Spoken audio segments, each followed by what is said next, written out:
I watched an owner walk back into his office like he'd been punched. Not by a customer, not by a truck of materials that didn't show, by a spreadsheet. We were looking at the weekly profit report when he slid a printout across the desk. This negative week, he said, tapping one line over and over, came from one checkbox the computer does automatically. He called it an archive capture, just a routine step in his sign shop workflow. Save the files, store the job, move on. But it wasn't just storing files, it quietly prevented invoicing. And that's what made it hit personal. Because you don't think of computer habits as a threat. You think of them as invisible help, until they siphon your money through a workflow gap you never knew existed. Let me show you exactly what happened, what the evidence looked like, and how to fix it with operator logic you can run every day in 5 minutes. Here's the shop in plain terms. They quote jobs, then handle revisions. When approval comes, they proofprint. Then they produce vinyl, banners, channel letters, whatever the customer ordered. Every time a file is updated, they archive it, so the team always has the latest version. Then, when the job is ready or completed, the system should trigger invoicing. In their setup, the invoice queue only updates when the job reaches the billable status. So the daily rhythm is create job, revise artwork, proof, production notes, archive latest files, and finally invoice tied to delivery or completion.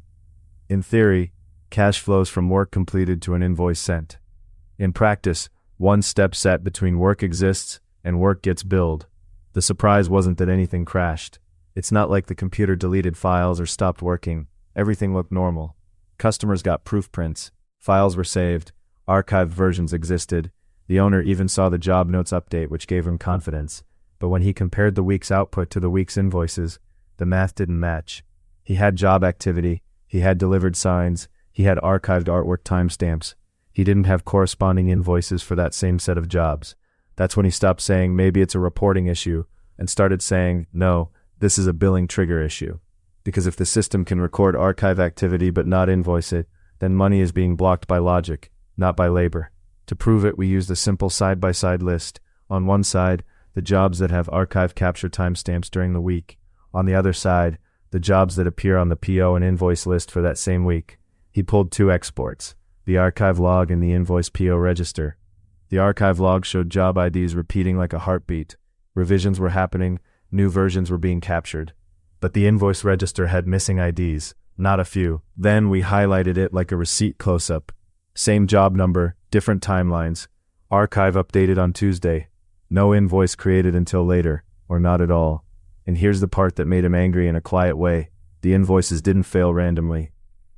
They failed consistently for the jobs that were being captured in the way the system treats as a status change. The owner's sheet had a summary line for missed billables. It wasn't theoretical. He literally wrote, missed 28 billable events. Then underneath it, average gross margin per job, $420. So we did the basic operator math right there at the whiteboard. 28 times 420 equals $11,760 in gross margin that never made it onto invoices that week. Maybe not all of that would have cleared as net profit after expenses, but gross margin is still real money you're not collecting. That's why the shop went negative. It wasn't because they suddenly worked less. It was because the billing never fired. So what exactly about the archive capture made it go negative? Here's the mechanism in plain language. Their system had two separate paths, one for file archiving and one for billing triggers. The archive capture step did more than save files.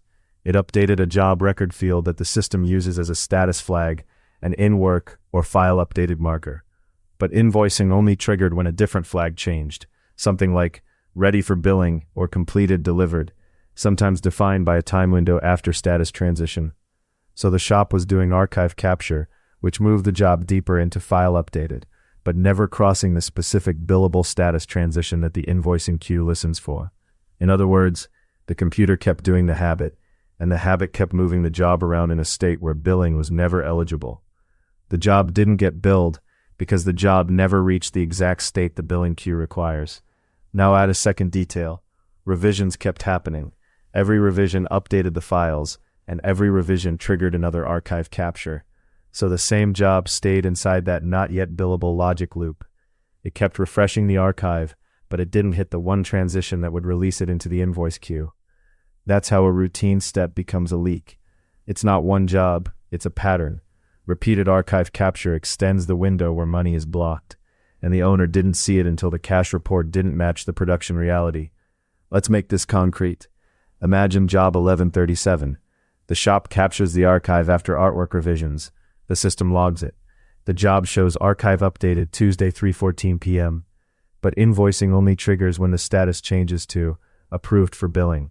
If nobody clicked the manual send to invoice queue action, or if the workflow never automatically maps archive capture into approved for billing, then job 1137 stays eligible for the wrong thing, eligible for saving, ineligible for billing. Do that across 28 billable events, and suddenly your shop isn't slightly behind. So how do we stop this the operator logic way? First fix: replace the fragile trigger with a checklist gate. Don't trust that archive captured equals billable, because it doesn't. Instead, create a simple rule. If a job has been archived and it's past the completion milestone, then you must confirm the invoicing queue update happened today. Not sometime, not when we remember, today. Second fix: daily reconciliation, 5 minutes max. At the end of the day, compare the two lists again, but tiny scope. Take the archive queue items created today. Then check the invoice queue items created today. For any job that has captured archives and should be billed, confirm it exists in the invoice queue. If it doesn't, you correct it immediately, same day. This isn't a full audit. You don't need to hunt months of history. It's a daily circuit test. Archive activity equals invoice eligibility. You're verifying the workflow bridge, not the computers, because the real lesson isn't systems are bad. The real lesson is that status logic is brittle. A single habit, like running an archive capture because it's what the team always does, can quietly shift job state and prevent a billing trigger from firing. And if you only discover it after cash is already missing, it feels personal, like someone siphoned your profit through a workflow gap you didn't know existed. Owner takeaway: assume your computer habits can become your biggest billing risk. Verify your triggers. Make archive capture a log step, not a billing proxy. Then add a daily 5-minute reconciliation so the leak can't hide inside routine behavior. If you run a sign shop or any job shop with estimates, revisions, proofs, file saves, and invoicing, this is the blueprint. Don't wait for a negative week to learn how your status flags connect. Check the bridge every day, and your profit won't disappear quietly.